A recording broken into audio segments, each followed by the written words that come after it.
And we have with us some Texas Rangers today, actually, in fact, those that were with us at the shooting scene for Deputy Goforth. So if you'd like to give a brief demonstration of what this equipment can do and kind of show them what the result of that 3D scanner can do for us.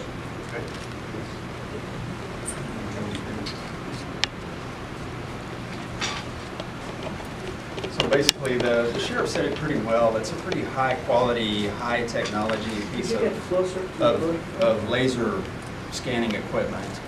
What the unit does is it takes millions of measurements, and you kind of see there on the screen. That's actually what's called a point cloud. There's no photographs involved at all in that point cloud. So everywhere, you can see the scanner right over here to the right here. Everywhere that it can see, it's going to scan. It's going to take measurements. So once it goes through its scanning process, it'll go through a second process where it actually takes photographs, just photographs again, everywhere it can see. The only place that it won't scan a photograph would be directly underneath the actual tripod. But then when you get it back to, you get these scans back to the office, you'll go through a process called stitching, where you actually stitch these scenes together, because there's actually multiple movements that you'll do. You get it back to the office, you put these together, and it lays those photographs on top of what you see here, on top of that point cloud. So every pixel, I guess, a way to explain it, every pixel within that photograph has a point of accuracy. So it's great for juries, good for investigators once you get back to the office. Say you forgot to measure a specific something in a crime scene, where you can go back and you can get an exact measurement within that crime scene, or within that scan there. So I guess what he did right there, the technology is so smart that he added the colorization to it. So it can actually recognize what colors it's grabbing onto in the actual room itself. Again, that's not a photograph. So that's a three-dimensional image. There's two programs that it can operate out of. That one is called Model Space.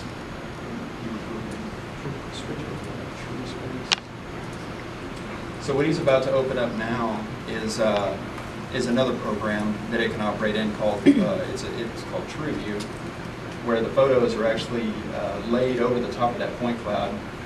Here earlier, just a couple hours ago, we did an inside scan of this room here, so you can see how you can toggle back and forth, and let me just grab a measurement somewhere. Let's say you needed to know. The measurement from that flagpole to the column there. So you just pick a point in there,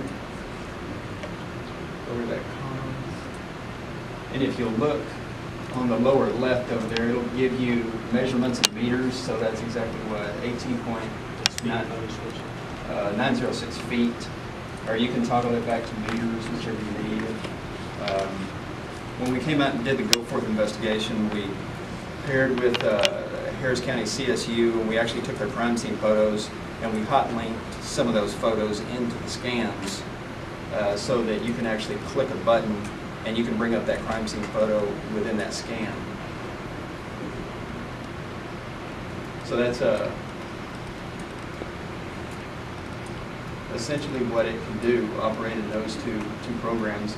Now there's another one, this is an indoor scan, obviously, so you don't really grab on. There's not a picture of what the actual entire building looks like. But recently we had a training exercise, and he'll open up a model space, which is a point cloud. So that's a location that we did. It was just a training exercise. So really everywhere that scanner can see, you're going to be able to get a measurement. You're going to be able to grab that data.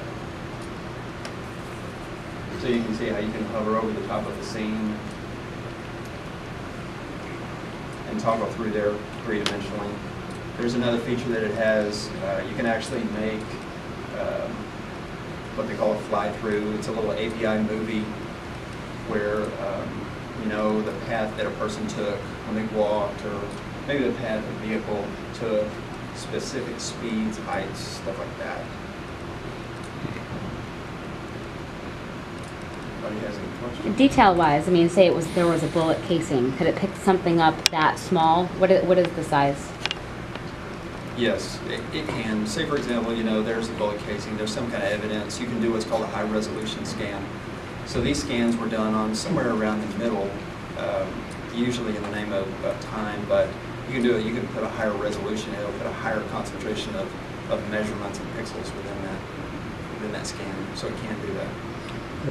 How much computer memory does it take for a file, let's say the scan of this room? That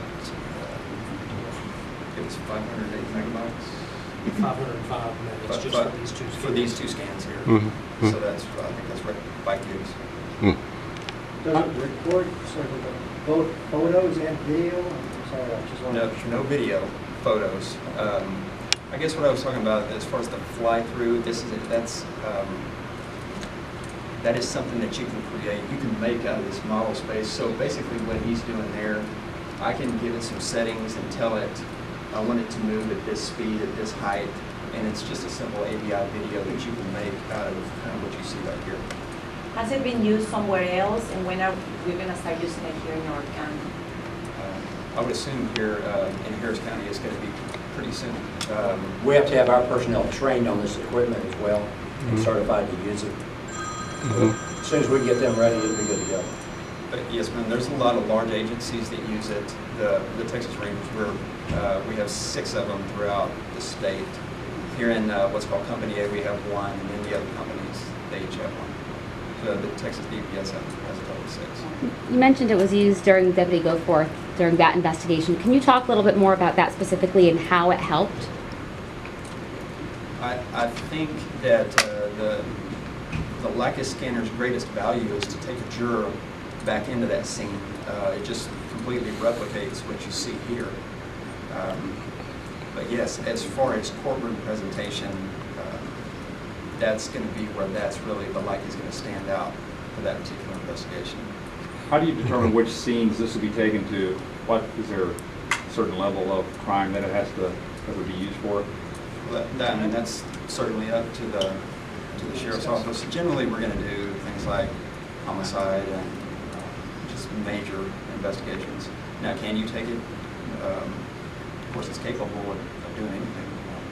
Scanning any scene. Could you answer that, sure? What kind of Sure. examples? Obviously, our immediate thought is going to be on homicides.